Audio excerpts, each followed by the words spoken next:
السلام علیکم، زه عنایت الله او تاسو ګورئ انفو نیوز ټي وي یوټیوب چینل.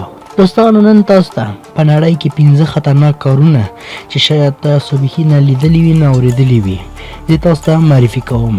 د نړۍ یو څو قوي او لوی زړه درلودونکي او کار قابل د اعتبار نه. 15 نمبر الکتریشن الپانیټس. دوستانو، که تاسو څوک ووایئ د الکتریشن وظیفه کوئ، په کال کې 2 ځلې یا 6 میاشتې کې یو ځلې ګروپ بدلوي، زه یقین لرم چې تاسو به دا کار ځکه رد کړئ د دې تنخوا به ډیره کمه وي. مګر داسې هیڅ نه دی. په تصویر کې چې تاسو دا شخص وینئ، د دې نوم کیوین سمیت دی او په کال کې 2 ځلې کار کوي او 28 لکه تنخوا ترلاسه کوي. دا شخص الکتریشن کلایمر دی. د یو ګروپ بدلول لپاره 4.5 متره پورته خیږي.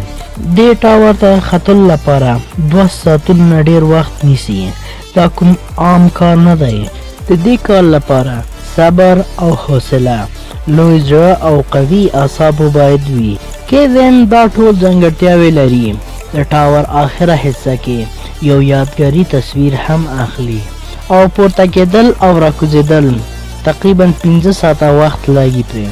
4 نمبر لومبر جیک. لومبر جیک هم یو رسکی کار دی.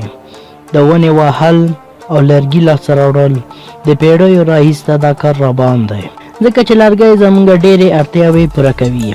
نن سبا نوې زمانه کې د ونې غوڅول لپاره او لرګي لاسته راوړل ډېر اسانه شوي دي. مګر اولو وختونو کې د وسایلو کمی و او دا کار ډېر خطرناک و. نن سبا پرمختللې ټکنالوژي کې داسې ارې او داسې نور وسایل راغلي دي.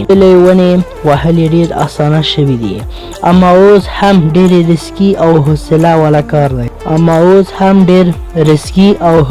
والا کار دی. بعضې وخت لوی پیښې هم کیږي چې ځاني او مالی زیان پیدا کوي، ځکه د دې کار لپاره کارکوونکي باید ډېر د دماغ له طرفه مضبوط او جرأت والا باید وي. 3 نمبر های ولټیج لاین مین. هر کار کې چې د کرنٹ ورکولو خطر وي رسکي او مرګ سبب ګرځي. د دې کار انجام رسولو لپاره تمرینات او قوي مغز درلودل ضروري دي. های ولټیج لاین باندې کېناستل او کار کول واقعا جرأت والا کار دی، ځکه چې په دې لاینونو کې برق ډیر وي. د سترګې د باڼه په ښورېدلو سره سم هډوکي اوبه کوي. کوم خلک چې د دې کار لپاره ځي، د دوی ټول محافظت وسایل ورسره وي. دوی سره ټول خپل محافظت وسایل وي چې د ټولو پیښو د ژغورلو لپاره کوشش کوي.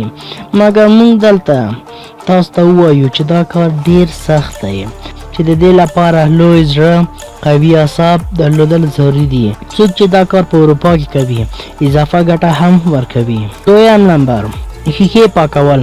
د کړکۍ پاکول ظاهري شکل یو عام کار ښکاري، مګر کله چې د لوی اپارتمانونو په اړه وغږیږو بیا دا داسې کار دی چې هیڅوک به دا کار نه کوي. بیا هم دا سخت کار لپاره داسې کارکوونکي شته چې خطر په غاړه اخلي چې د لوړو اپارتمانونو کړکۍ د بهر له خوا نه پاکوي، چې دا پاکوالی په کال کې 2 ځلې کیږي. په دې کار کې کارکوونکي د مرګ امکانات ډیر وي، همدې لپاره تنخوا نه یې ډېرې پیسې ورکول کیږي.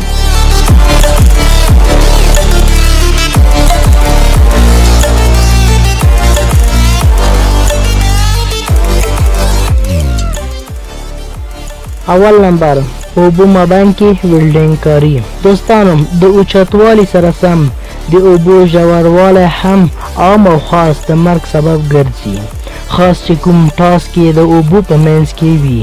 تنفس نه اخیستلو امکانات ډیر وي. په دې کار کې یو د اوبو په منځ کې ویلډینګ کار دی. دا ویلډر په اوبو کې ویلډینګ کوي، ځکه چې نن سبا ډیر سټرکچر برخې په اوبو کې جوړیږي، ځکه د دې مینټین کولو ضرورت پیدا کیږي. داسې حالاتو کې د ویلډر کار ډیر مهم وي، مګر داسې کار کول لپاره په نړۍ کې په ګوتو شمار سره کارکوونکي شته. د همدې لپاره دا ویلډر ډیر لوی شرطونه ږدي او ډیر لوی تنخوا هم لاسته راوړي. او قوي دماغ لرونکی هم وي، نو ځکه دا کار هر څوک نشي کولای. امید لرم تاسو به دا ویډیو خوښه شوي وي. که تاسو دا ویډیو خوښه شوي وي نو لاندې د ویډیو لاندې سبسکرایب بټن ته حتما فشار ورکړئ. څنګه سره بیل آیکن یو زنګ شکل راځي هغې ته هم فشار ورکړئ او لایک یې هم کړئ او خپلو دوستانو سره شیر هم کړئ. تر بلې ویډیو پورې خپل او د خپلو خوږو دوستانو خیال ساتئ. د الله په امان.